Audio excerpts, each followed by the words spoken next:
My name is Michael Cohen, and I'm the Community Relations Coordinator at the Jewish Holocaust Centre. Pleased to welcome you on behalf of the Jewish Holocaust Centre President, Pauline Rockman, and a board. I'm pleased to acknowledge the traditional owners of the land and to pay our respects to the elders past and present. In addition to our guest speaker, Mr. Christopher Woodthorpe, and our precious Holocaust survivors, we're privileged this evening to welcome representatives of groups and organizations from a broad cross-section of the community, together with several other dignitaries. Joining Mr. Michael Pierce, Honorary Consul General of the Republic of Germany, are Mrs. Christina Simantiraki, Honorary Consul General of Greece, and Mr. Istvan Vilagos, Honorary Consul for Hungary, and Mrs. Esther Vilagos. We also welcome Mr. David Southwick, MLA, Member for Caulfield, Councillor Neil Pilling, Mayor of the Glenara City Council, Councillor Michael Lipschutz, Deputy Mayor of the Glenara City Council, Councillor Jamie Hyams of the City of Glenara, also representing the Australia, Israel and Jewish Affairs Council. We're pleased to welcome Mr. John Searle, Chair of the Victorian Equal Opportunities and Human Rights Commission, Dr. Helen Light, representing the Ethnic Communities Council of Victoria, Mr. Robert Dove of the Victoria Police Multicultural Liaison Department, Mr. Peter Goulet of the Victorian Equal Opportunity and Human Rights Commission, and Ms. Nicole Cochran, representing the Pratt Foundation. Leaders of the Jewish community present today include Dr. Danny Lamb, President of the Zionist Federation of Australia, Mr. David Marlow, Executive Director of the Jewish Community Council of Victoria, Mrs. Jeanette Searle, Executive Director of the Zionist Federation of Australia, Mr. Bill Appleby, Chief Executive Officer of Jewish Care, and Mr. Gennady Vilkov, President of the Association of Former Inmates of Nazi concentration camps and ghettos. We acknowledge the presence of representatives of several community groups, Auntie Jacko, Aboriginal Elder representing the Aboriginal community, Mr. Lee Fuller, President of the Romani Association, Ms. Juleda Hoxhalari, representing the Albanian community, Mr. Ober Ruzingandekwe, representing survivors of the Rwandan genocide living in Australia, and Mr. Slavko Tokanovic, Mr. Slobodan Benjo, and Mr. Nik Mijatovic, representing Serbian victims of World War II. We welcome as well the guest speaker from last year, Mrs. Nina Bassett, who's the President of the Jewish Community Council of Victoria, and I welcome to as well representatives of the Cambodian community who were here last year in force when Bunham Monchorn spoke to us as the survivor of the Cambodian genocide. Now, ladies and gentlemen, when Soviet forces liberated the Auschwitz-Birkenau extermination camp on the 27th of January 1945, which is 69 years ago, they discovered the largest Nazi killing center in Europe. Auschwitz has become a symbol of the Holocaust, representing the depths of man's inhumanity to man. It was one of the 6 death camps established in Poland by the Nazis, along with something like 48,500 concentration, labor, and transit camps, which have now been identified and which were established in the 21 countries occupied by Nazi Germany during the Second World War. In November 2005, the United Nations passed a resolution to mark 27th of January, that auspicious date as an international day of commemoration to honor the victims of the Holocaust, and urged member states to develop educational programs to impart the memory of this tragedy to future generations. The resolution urges every member nation of the United Nations to honor the memory of the Holocaust victims, and encourages the development of educational programs about the Holocaust, about Holocaust history, to help prevent future acts of genocide. It rejects any denial of the Holocaust as an event and condemns all manifestations of religious intolerance, incitement, harassment, or violence against persons or communities based on ethnic origin or religious belief. It also calls for actively preserving the Holocaust sites that served as Nazi death camps, as concentration camps, forced labor camps, and prisons, as well as for establishing a United Nations program of outreach and mobilization of society for Holocaust remembrance and education. The text deals with the memory and remembrance of those who were massacred during the Holocaust and with the education of future generations about the horrific nature and consequences of genocide. Today is also a day to honor the survivors, the people whose lives are and forever will be affected by their experience of the Holocaust. A day, too, on which to reassert our commitments to human rights, to go beyond remembrance and make sure that succeeding generations apply the lessons of the Holocaust to make the world a better place, fulfilling the Jewish goal of tikkun olam, to repair or to perfect the world and to bring peace and harmony to all mankind. The Holocaust thus has universal implications. In December 1948, the United Nations adopted the Convention on the Prevention and Punishment of the Crime of Genocide. Since then, a number of genocides have taken place. Indeed, during the last century, many millions of civilians and unarmed prisoners of war were murdered by governments and or political parties or their agents. The prevention of such genocidal behavior continues to be one of the major challenges humanity faces today. The Holocaust was a genocide of unprecedentedness, as Professor Yehuda Bauer calls it. It was unprecedented in scope, in its duration, in its intensity, in its methodology, in its brutality. Yet there are parallels with every other genocide. The main parallel, of course, lying in the suffering of the victims, which is always the same, as there are no gradations of suffering, and there are no better murders or better tortures or better rapes than others. The hope, ladies and gentlemen, is that when communities all over the world share and preserve the memory of the millions murdered during the Holocaust, future genocides will be prevented. At the Jewish Holocaust Centre, we take the Holocaust, the Shoah, as both our focal point and our point of departure, and thus dedicate ourselves to teaching the dangers of apathy, prejudice, bigotry, and hatred as central to our primary mission. The suffering of the victims of genocide is always the same, and from that point of view, there is universality in our mission. The aphorism, "never again," continues to resonate.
My name is Warren Feinberg. I'm the Executive Director of the Jewish Holocaust Centre.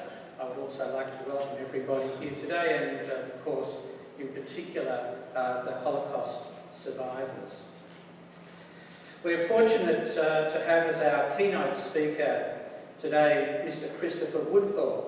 Mr. Woodthorpe is the Director of the United Nations Information Centre in Canberra and serves as the representative of the United Nations Secretary-General to Australia, New Zealand and the South Pacific. He coordinates the organisation's communications outreach in the region and has acted in this role for almost 5 years. Prior to coming to Australia, he was based in New York, where he held several positions, most recently the responsibility for the worldwide promotion of United Nations publications. It is my great pleasure as Executive Director of the Jewish Holocaust Centre to invite Mr. Woodthorpe to deliver the keynote address.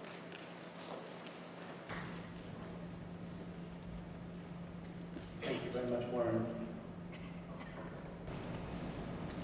Survivors, the families of survivors that are here today, distinguished guests, ladies and gentlemen, and I hope there are a few young people here today as well. I welcome you all. It is an honour to be here today, and I want to thank the Jewish Holocaust Centre for inviting me to mark United Nations International Day for Commemoration in memory of the victim of the Holocaust with you. Before I proceed, I would like to also acknowledge the traditional owners and custodians of the land upon which we're meeting today, and pay my respects to their elders past and present. Today, what I'd like to do is to deliver for you the message of the Secretary-General for the International Day. But before that, I would like to take the opportunity to talk to you about the United Nations' commitment to keeping the memory of the Holocaust alive and the importance of education in achieving this goal. The founding principles of the Charter of the United Nations to save succeeding generations from the scourge of war is testimony to the indelible tie between the United Nations and the unique tragedy of the Second World War. International understanding of the causes of Europe's descent into genocide and the subsequent development of international law and institutions designed to prevent and punish genocide is vital, as is the careful study of the Holocaust and other examples of mass violence in contributing to the prevention of genocides and mass atrocities in the future. By educating people, we can shine a light on these unspeakable crimes so that they may never be repeated. I will talk about the number of UN bodies that educate and advise the world about the Holocaust, including my own Department of Public Information, and as well as the UNESCO, the United Nations Education, Science and Cultural Organizations, and a number of other UN programs and offices.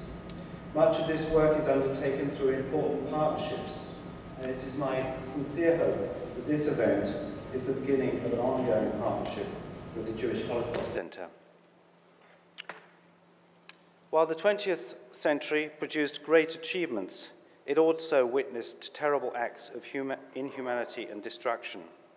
At one end of the spectrum were dazzling scientific discoveries and technological developments, made in an environment stimulated by some of history's most brilliant intellectuals and talented individuals.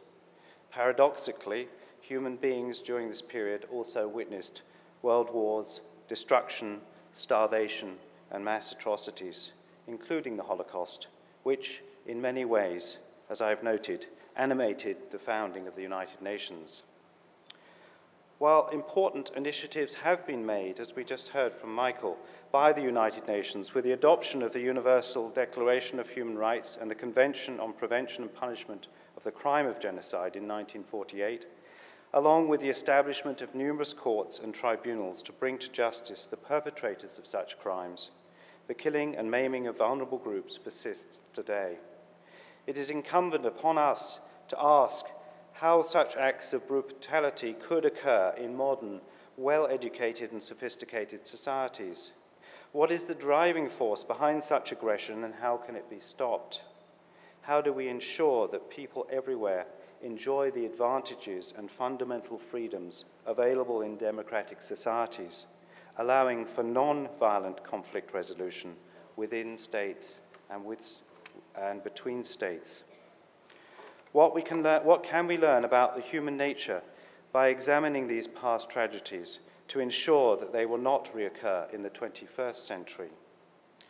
Recognizing the need to find answers to these vital questions, on the 1st of November 2005, the General Assembly adopted the resolution on Holocaust remembrance.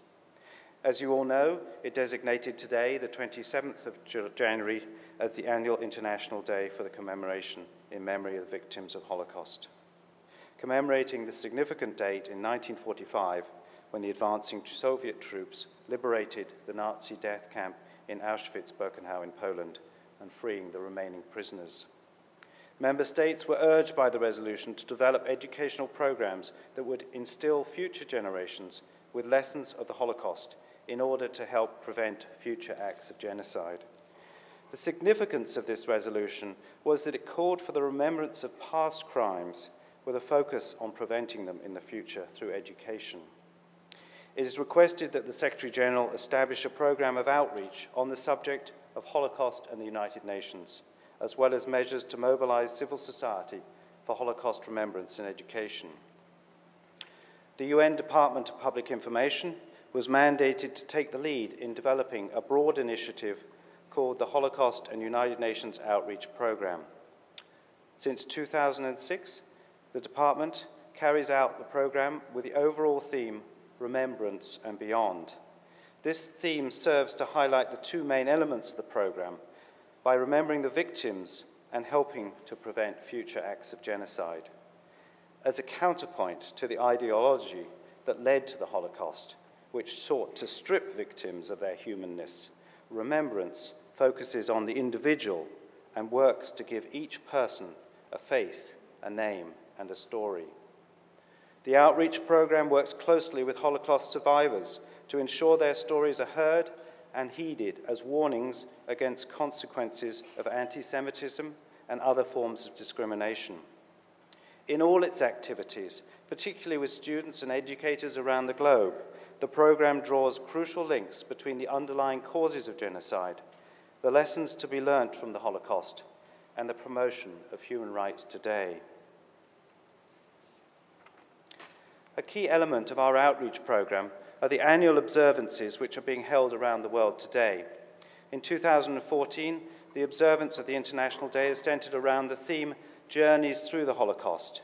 This theme recalls the journeys taken through this dark period, from deportation to incarceration to freedom, and how this experience transformed the lives of those who endured it.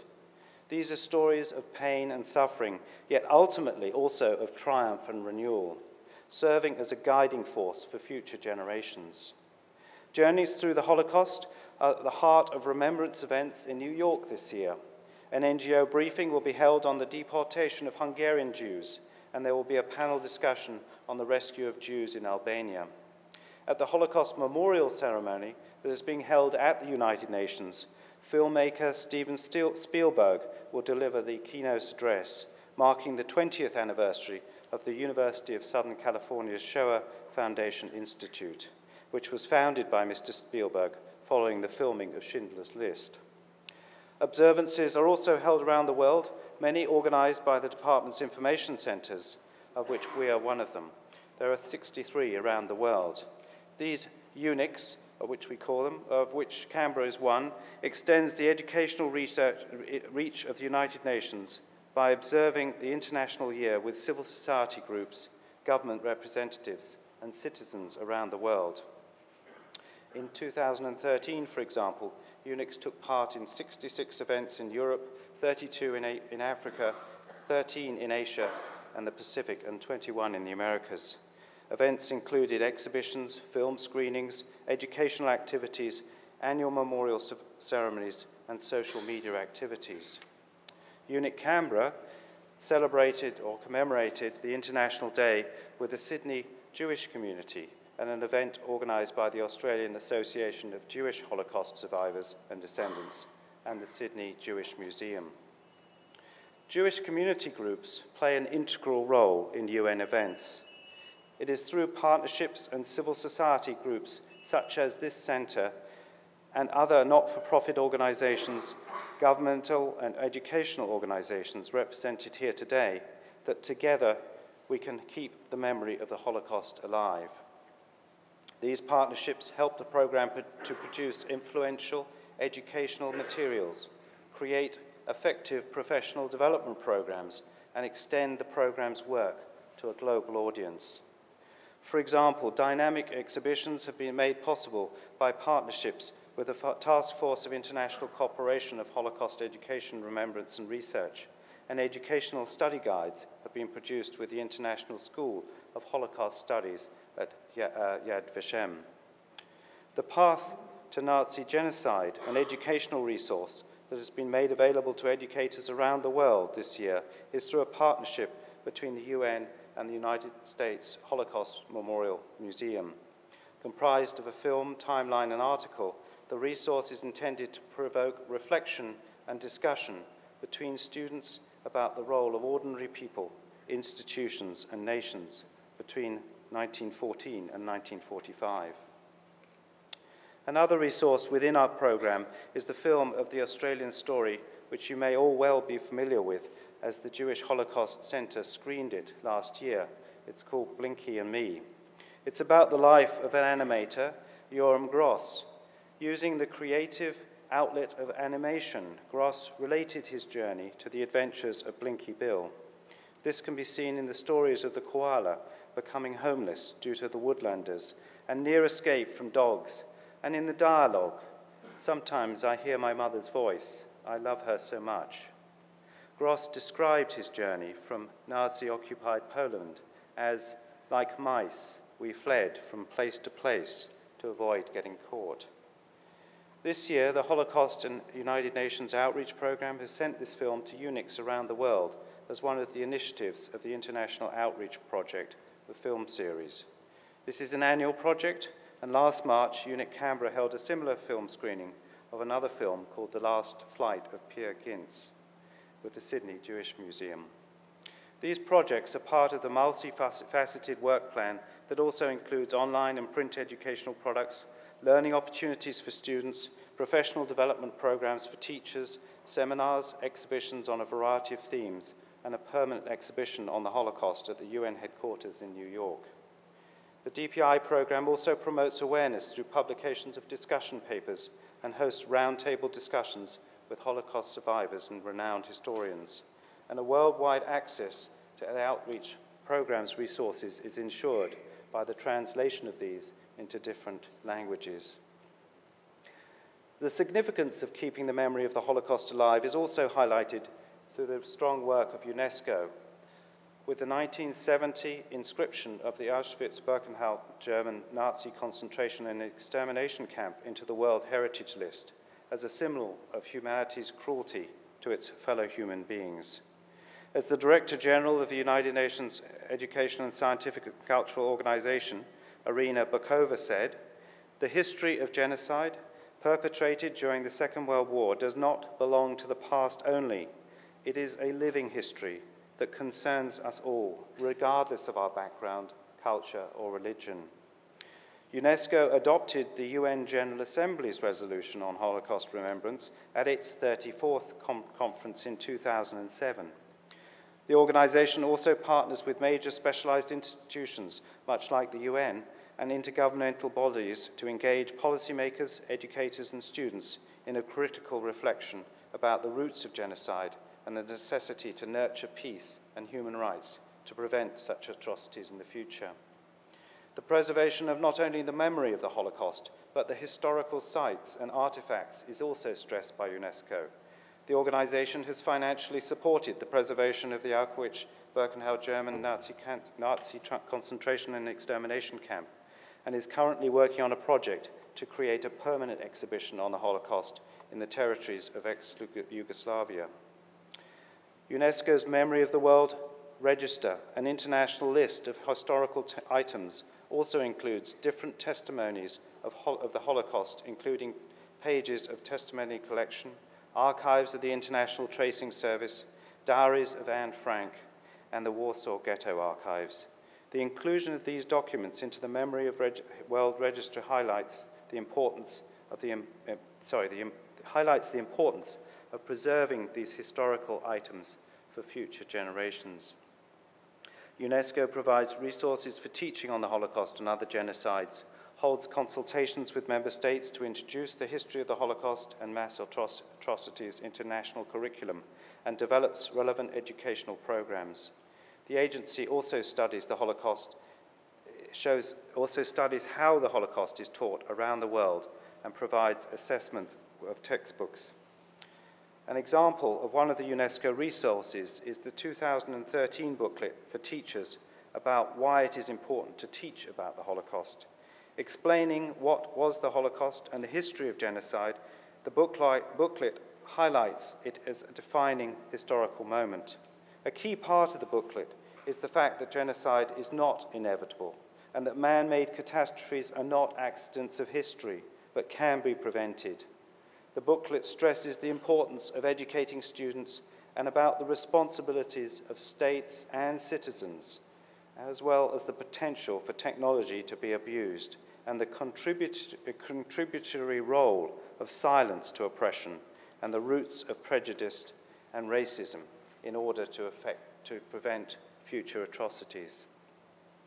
One of the arguments of the booklet the booklet shone light on was the responsibility of governments, regional and international organizations in the prevention of future atrocities. The record of the international community has not been perfect, and hatred and persecution seen in the Holocaust has resurfaced around the world, including, as we saw in the moving film earlier, Cambodia, Srebrenica, and Rwanda. It is most pertinent that we'll be hearing testimony from Aubert tonight about Rwanda, as this year marks 20 years after the Rwandan genocide, where the consequences of failing to heed the warning signs were monumentally horrifying. Combating such hatred is among the cardinal missions of the United Nations. Our human rights mechanisms work to protect people. Our special courts and tribunals strive to combat impunity, deliver justice, and deter violations. United Nations Special Advisor on Genocide Prevention and the Special Advisor on Responsibility to Protect scan the world for the precursors of atrocity crimes and assist regional organizations and governments to institute prevention mechanisms for genocide and related crimes. The Alliance of Civilization, another initiative of the UN, seeks to counter manifestations of hatred, including anti-Semitism, Islamophobia, ultranationalism, and bias against minorities. While there is much to be done at the institutional level, the organization also realized that we, the UN staff, need to be constantly vigilant and prepared. The Secretary-General's new initiative, Rights Up Front, seeks to strengthen early action to prevent grave abuses of human rights. A central aspect of this Rights Up Front action plan is better organizational preparedness by the UN, that the Secretariat, the funds and programs are to ensure that the UN system, both on the ground and at its headquarters, is appropriately prepared early on to deal with evolving crisis situations. Taking this responsibility to an individual level is a seminar program for the UNIC staff, undertaken with partners such as the Memorial de la Shoah, Vad Yashem at the United Nations Holocaust Memorial Museum, and the Wannsee Conference Memorial and Educational Site in Berlin, where a colleague of mine from Canberra had her training a few years ago. It is through such programs that we are able to examine the social, political, economic, and cultural indicators that led to genocides such as the Holocaust, and through that understanding to better communicate the importance of those lessons in preventing genocide today. As this program highlights, the United Nations is not only working through its mechanisms to promote Holocaust education and remembrance, but is instituting it within its practices by the education of its own staff to ensure that the historical event is remembered and learned from. We realize that no one person or organization has all the answers, but that it is only through working together that we can confront the Holocaust and keep its memory alive. So I'd now like to finish with the words of the Secretary-General and his message for the 2014 International Day of Commemoration in the memory of the victims of the Holocaust. Every year, the anniversary of the liberation of the Auschwitz concentration camp, we commemorate the victims of the Holocaust. We recall the suffering of millions of innocent people and highlight the perils of anti-Semitism and hatred of any kind. This year, we focus on journeys through the Holocaust, and I recall a recent journey of my own. Last November, I walked through the infamous Albrecht-Markt-Free Gate at Auschwitz-Birkenau. I will never forget my visit. I saw the horrific remnants of the machinery of genocide, as well as the moving images of European Jewish life in the 1930s, weddings, family meals, rituals, and other scenes of simple daily life, all extinguished through systematic murder, unique in human history. I saw the barracks where Jews, Roma, Sinti, homosexuals, dissidents, prisoners of war, and persons with disabilities spent their final days in the most brutal conditions. The United Nations was founded to prevent such horror from happening again, yet tragedies from Cambodia to Rwanda to Srebrenica show that the poison of genocide still flows. We must be ever vigilant against bigotry, extremist ideologies, communal tensions, and discrimination against minorities. And we must teach our children well. The Holocaust and the United Nations Outreach Programme has developed effective educational materials and strong partnerships that help convey these lessons to students around the world. Standing near the crematorium at Auschwitz, I felt deeply saddened by all that had happened within. But I was also inspired by all those who had liberated the death camps for all humanity. Let us join forces today on a shared journey to a world of equality and dignity for all. I thank you very much for listening to these words.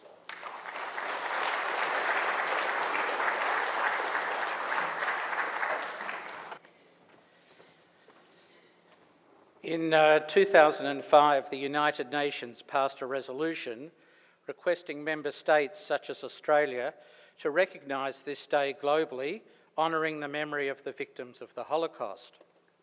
The Jewish Holocaust Centre has undertaken this responsibility in Victoria and is delighted to have Christopher Woodthorpe representing the United Nations Secretary-General, Ban Ki-moon, and who joined us today to mark this auspicious occasion.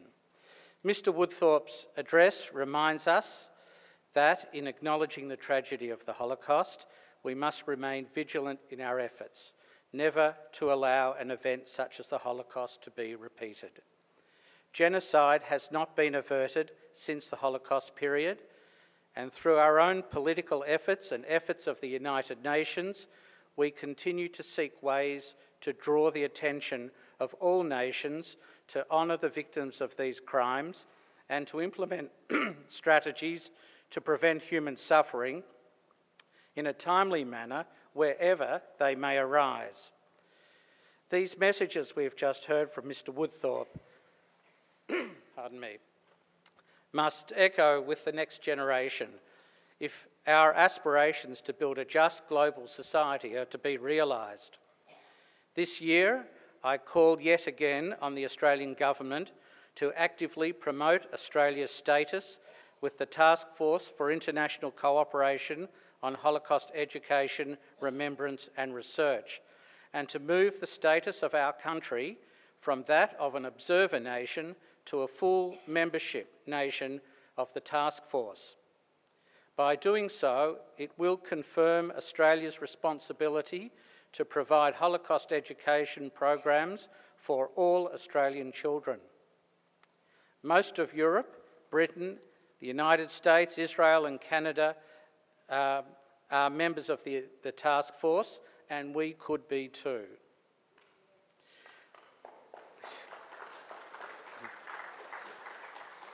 Once again, on behalf of all present today, I wish to thank Mr. Woodthorpe for representing the United Nations at today's commemoration and for delivering such an inspiring and thoughtful address. I would like to ask Mrs. Ali Brooks to come to present a gift to Mr. Woodthorpe, if she wouldn't mind. Thank you. Mr. Ober Ruzingadekwe, who was born in Rwanda, now lives with us in Australia. He lives with his wife, Faina Iligogo, whom we heard a couple of years ago at our centre, and with their 4 children in Tasmania. Survivor of the Rwandan genocide, Mr. Ruzingandekwe now works as a public servant in Hobart. Prior to the Rwandan genocide, he worked for the Rwandan National Institute of Agricultural Research. After the genocide, he worked with Tutsi survivors of the genocide for a Rwandan NGO. I invite Mr. Ruzingandekwe to give testimony.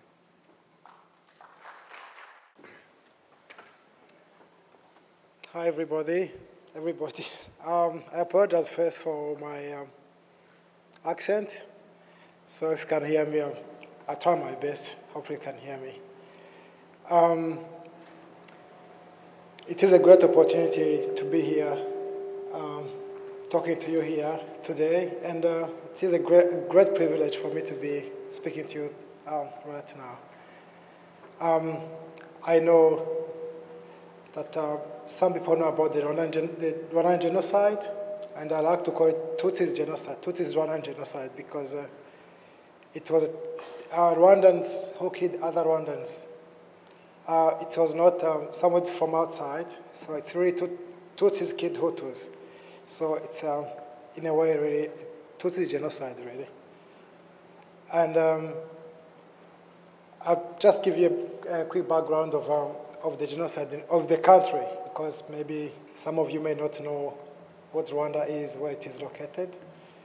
It is a small country of about 26,000 square kilometers and has now about 11 million people living there. So it's overcrowded in a way. And we had the kingdom many, many years ago, and you have always had 2 ethnic groups, Hutus, Tutsis, and Twa. So Hutus were always the majority, about 85%, and still they are today. Tutsis about 15%, and then the Twa just 1%. So we had the kingdom that was, and the king was from the Tutsi ethnic group, from one clan called Abanyiginya. And so the king was the king for everybody. So the regions that were dominated by Hutus were run by Hutus. So even the king was a Tutsi, they were all working together to run the country. So then came the colonization. So there was the Germans at the end of the 19th century. And after the First World War, the Belgians took over. So when the Germans came, they worked with the kingdom. And even though back then there was no any writing, we didn't know how to write, how to read. So it was our culture was the oral culture. And see, even now today, many Rwandans can write, and we have a high percentage of Rwandans who can write and read. But our culture is still oral culture as well.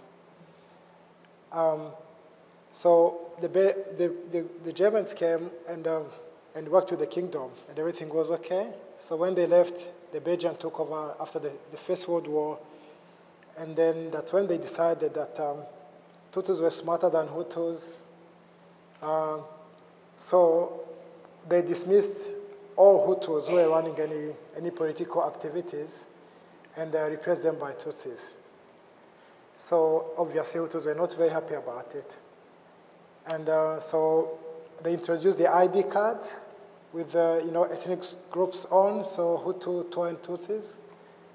And so everywhere you went, you had to carry your ID card. So, which means really, even getting a job, anything, you have to show who you are. And the ethnic group really at the end, so that's what really ethnic card, the ID card, and separating the two ethnic groups. That was really the genocide was a result of that.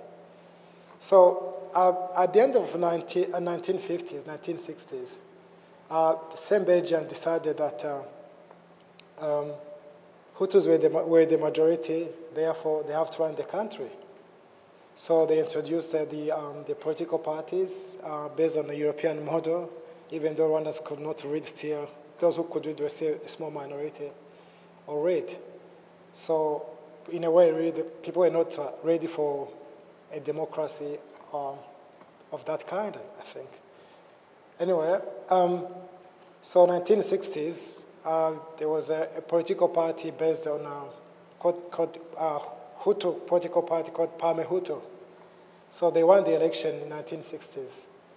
And that was when the first Tutsis were forced out of the country. So Jacques, who's there, his parents left Rwanda in 1960s. So part of the Tutsis, a number of Tutsis were forced out, like half of, maybe 50% were forced out of the country, and 50% were stayed inside the country. My parents stayed inside the country, and since then, really, the history of Rwanda changed because these Tutsis, my aunties, uncles, some of them were inside the country. Some of them were forced out of the country. They were never allowed to come back. We were never allowed to go outside of the country, so we're trapped in. So Jack was born in Congo, former Zaire, and was allowed to come to the country after the genocide for the first time ever. So there are many of them, because of the genocide, about 1 million of Tutsis who were refugees, were allowed to come back in the country after 30, 33, 34 years. So us who stayed inside the country were called all sorts of names, like cockroaches, snakes, and any trouble, any political trouble that will happen, so we're really kind of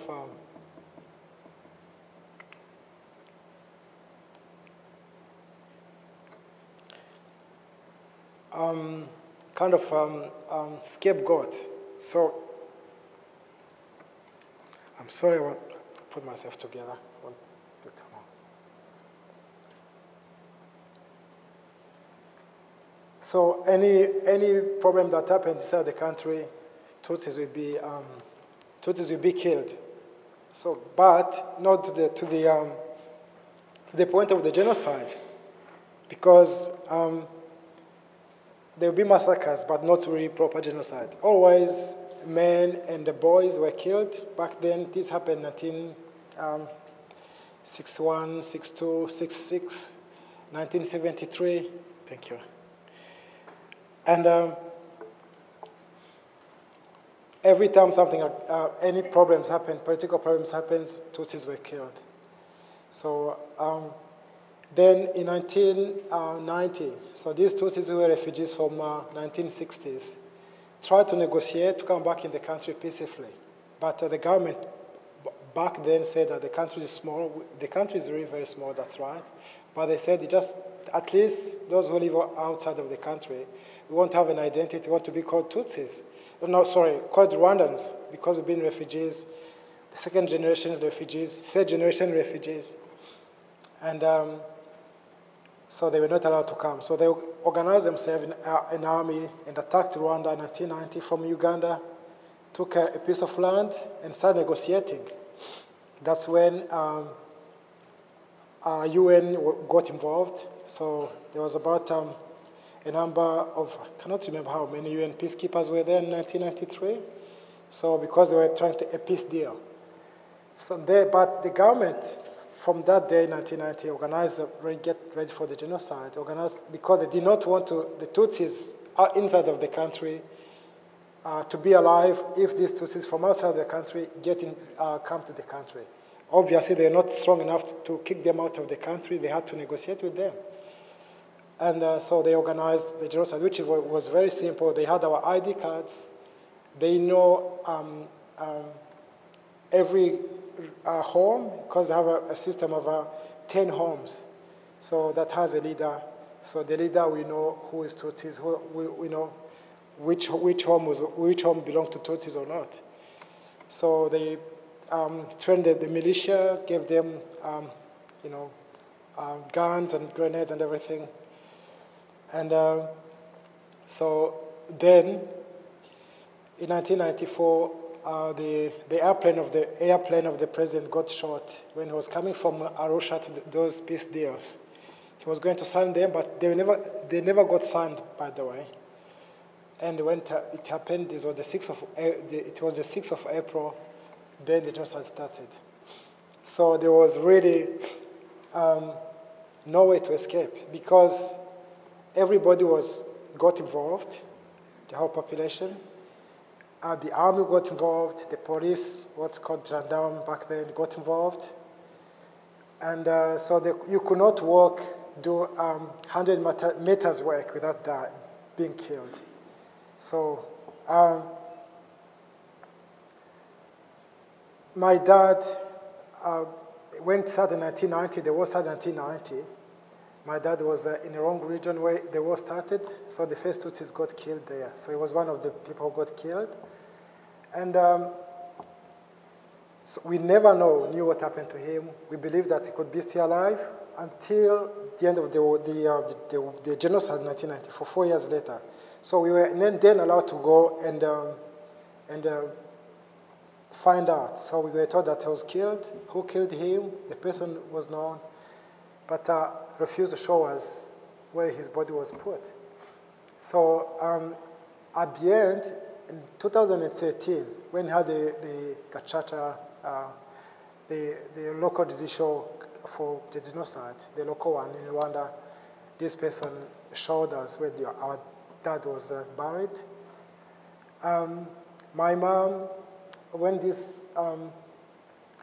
the airplane got shot, she was in the capital city in Kigali. We lived in the second city of Rwanda, in south, which was much more peaceful than Kigali. So I spoke to her on the 7th, and then she got killed on the 8th with my sister,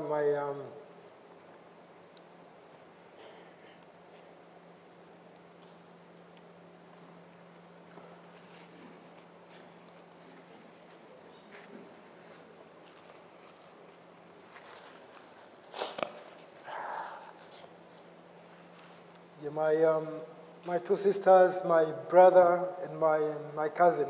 They lived in this compound of about 23 Tutsis living there. All got killed. But one of my nieces, who was about 8 years old, and two other boys who were about 5 years old, they got shot. But somehow they survived, so they're still alive. These kids. I mean, now they are men, and they're over 20, and So anyway, so where we were, it took about 3 weeks. So we saw all these people, all the expatriate living, going, and we thought we'd be safe because the region we were it was really safe. But we did not realize it was going to be as bad as it happened. And I remember running out of time. Where we worked in that Institute of Agricultural Research, it was a big place, and we lived at the same place. So we had, we were housed in. So we were about 114 workers, and a few Tutsi families were there. So we learned that we were going to be killed on the 20th of April. So anyway, we tried. Everybody went to there was about 6 Tutsi families there. So went to each home, everybody had gone. So what happened? So that this must be serious. So went back and had a priest, a Catholic priest, who was a very good friend of mine. And I asked him to help. And he said, I'm sorry, I cannot help you. So that's when I really realized that this was going to be bad. So we left. I had a friend of mine called Claude, I worked with him and went to school with him, who is my wife's cousin. And so back then I was I was still married to Faina. We had a daughter who was 9 months. So I asked Faina to go to a friend of ours who was a few kilometers away. She stayed there. Claude and I left the place and we didn't know where to go because all the borders were already closed. And so 6 days later, we went in the countryside, and the countryside became even worse. So they said, we are going to kill Tutsis. So there was nowhere for us to go. So we decided, let's go back, because at least in that institute, we'd be killed by bullet instead of being cut by machetes by villagers. So went back, that was Monday. When I got back on Monday, finally my wife was back. So what are you doing here? She said, it got worse where we were, we had to come back here. So all those Tutsi families came back in as well. So the second day, next day, that was Tuesday, so we got really a massive attack from 4 corners of the place we worked. And there was few Tutsis. That's the last place that was attacked in Rwanda during the genocide. So there was few Tutsis who escaped from different places that were, hiding. So it is a huge place there because they do big farm kind of place. And so we got attacked by soldiers and civilians. And so there was a shooting from, around 8 a.m. in the morning until Rwanda, it's close to the equator. So for 6 a.m. in the morning, it's daylight, 6 p.m. it's night. So from that 8 a.m. to 6 p.m., they were just killings. And so anyway, when they came, we ran away. My father, myself, our daughter, a girl who was a babysitter who lived with us, who was looking after our daughter Ines, and Claude. So we ran as quick as we could, arrived to the main office, and then told Faina, my wife, you stay there with Ines and the babysitter because they normally kill boys. And there was my nephew, who was 8 years old. I was with him as well. So ran down the street with my nephew and Claude. And as we were going down, this guy who was a cook of the director of the place stopped and said that they're gonna kill you because they're in ambush just where you're going. So we stopped, and then asked you, can you look after my nephew? He's just 8 years old. They may think he's your own son. He said, okay, I look after him. So showed Claude a small bush, tiny bush. So told him, but Claude was really did not want to go anywhere. He gave up already. It looks like he gave up. I said, come on, Claude, you cannot give up yet. Anyway, showed him one small bush to hide in, went to the next one, maybe 50 meters away from him. And so Claude, I heard that a few days later, after the genocide actually, that he went out. And the same guy told him, please go back in, don't get killed. He said, no, I'm hard enough. So went out and get killed. And so myself, where I was, it was just this tiny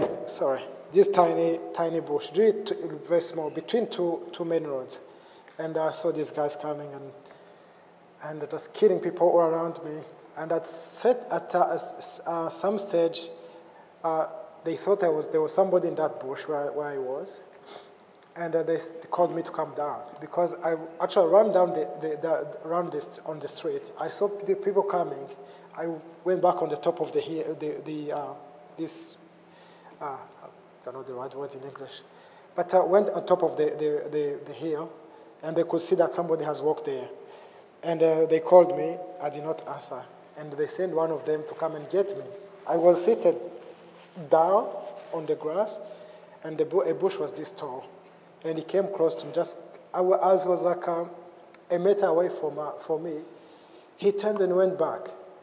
I don't know if he saw me and did not want to kill me. I don't know if, because it was it's very bright daylight. There was the sun. Maybe it was a bit dark there. I could not see me. I was not sure. Anyway, evening time, they left, but they left saying that we're coming back tomorrow to cut down all the bush and finish up the job. So when I overheard that, so I decided to make a move to a guy who was a barman, and a barman in Rwanda, it's a job that is really very less paid. It's now, very poor really in a way. And but he offered to look after us because when we were wandering the week before with Claude, he said, if you come to me, I look after you. No problems. So, and then I walked to his place, which was a tricky one. It was night when you had no lights, likely, so it was dark at night, and I walked through all these dead bodies, people half dead, people still agonizing. I knew it could be finer because because it was just killing all day. But I did not have enough courage to stop and look at who was there and who was not. So I caught up with him. His name was Gisenyi, Innocent, his name. And so he put me in the roof of his home, where I spent about 2 months. But I had to move between houses, between his house, another friend of his who we used to work with, Alexander. And if they come to check, because they do a regular check every 3 days or 4 days or so, come and go into all the houses, check up if there's any Tutsis kid there. So, and it was important to know they're coming to check on one place, so I can move to his place, to Alexander's place, or go to the bush, to hide in the bush. And it was critical to be able to get some food. And really, he had almost nothing to eat. And where we worked there, they were giving price, about $600 to anyone who could bring us dead or alive. But he was just such a nice guy. We had nothing to eat, but he did not give me up. And he was not even my friend. No, not at all, just want to help. So I stayed there, just moving between houses, living on the top of the roof. And in June, I had to move from there because they suspected that I could be there. So I went to this other man who I used to play soccer with, and he looked after me. So, but I had every morning, 4 o'clock in the morning, we walk in and leave me in the bush, and then go back to his place. And then around 9 p.m., when everything was okay, he'd come and get me if there was no trouble. If there was trouble, then I have to stay in the bush. And then the war, this genocide took 3 months, from April, the 6th of April, to the 4th of July, and about 1 million of people was killed. And I thought, at some stage, I thought I was the only one who survived. And so the war went on, because these Tutsi soldiers who came from Uganda were come fighting, and they're the one who liberated us. Because UN peacekeepers, there was a general called Homeo, who was a Canadian soldier, who was the head of the soldiers. The UN peacekeepers requested about 2,000 additional forces to protect civilians, but they were told to leave the country and go. So they left. As they left, people, of course, were killed. So these RPF, the soldiers came and got me, and that was the end of it. But I didn't know that finally my wife was alive for my child. And so it took us about 3 weeks to find each other. And we were not far from each other. We were about 5 kilometers away from each other, but we didn't know that, I didn't know that she was alive or she wasn't. So that's my story. And thank you for listening to me. And I just want to tell you about what we do. We've been here for about 10 years now, and in 2006 we started an association, and we sell coffee back in Hobart online, and raise a little bit of money, and the money we get is sent back to Rwanda to help those poor people. Because the survivors, there are not many, but the majority of them are still at the bottom of the society, the very, very poor people. So we buy cars for them, and yeah, that's what we do over there, just to try to give back. Thank you very much for listening to me.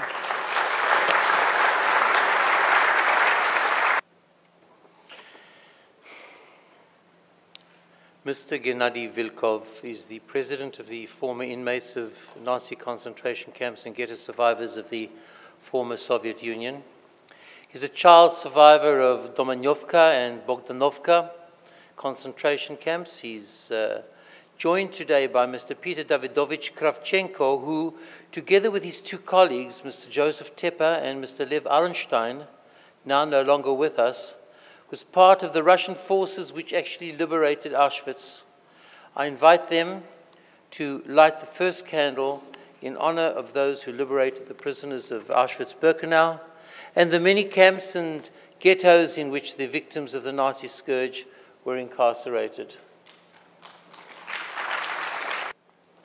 Australia too had its tragedy, the massacre of indigenous Australians. I invite Aboriginal elder Auntie Jacko to light a candle, to kindle a candle in their memory. Auntie Jacko. The Nazis systematically and secretly murdered disabled Germans as they were deemed unfit to live. They murdered others who were disabled. Mr. Zach Chester of Access Inc., an organization helping to integrate people with disabilities into the Jewish community, will light a candle in their memory and in the memory of the Jehovah's Witnesses and homosexuals who too were victimized by the Nazis. Zach.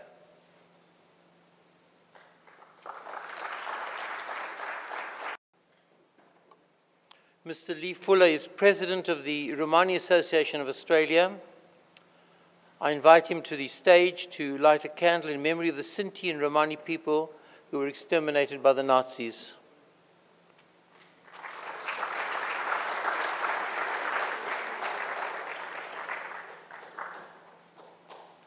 Jasenovac was one of the largest concentration camps in Europe, where, along with thousands of Jews, anti-fascists, and Romani, an estimated 700,000 Serbs were exterminated by the Ustaše, henchmen of Nazi Germany, over a 4-year period.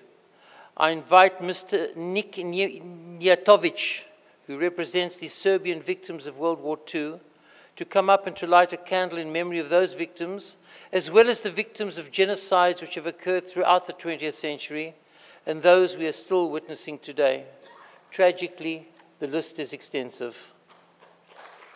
Our theme today, at our commemoration today, is keeping the memory alive. I invite Mrs. Rosa Krakowska. Rosa, our dear survivor of the Holocaust, grandmother, great-grandmother,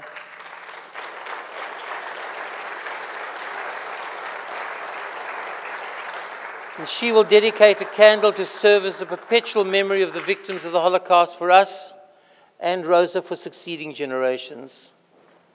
Rosa, let this candle symbolize our pledge of never again, an affirmation to pursue the cause of justice for all, and Rosa, to acknowledge the dignity and the worth of each and every human being.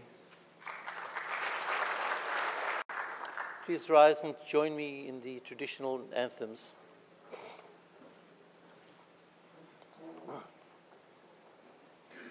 Australians, oh, let us rejoice, for we are young and free, with golden soil and wealth for toil. Our home is good by sea. Our land abounds in nature's gifts of beauty, rich and rare. In history's page, let every stage advance Australia fair. In joyful strains, then let us sing, advance Australia fair. Atikva. O Lord, balev av penimam, nefesh Yehudi homiyah, olfate mizrach adimam, ayin letzion Sophia. O Lord, atikvateinu, atikva bat shnot alpayim, להיות עם חופשי בארצנו, ארץ ציון וירושלים. להיות Tam Chofshi Ve'Yarseinu Eretz Zion V'Yerushalayim. Thank you, ladies and gentlemen.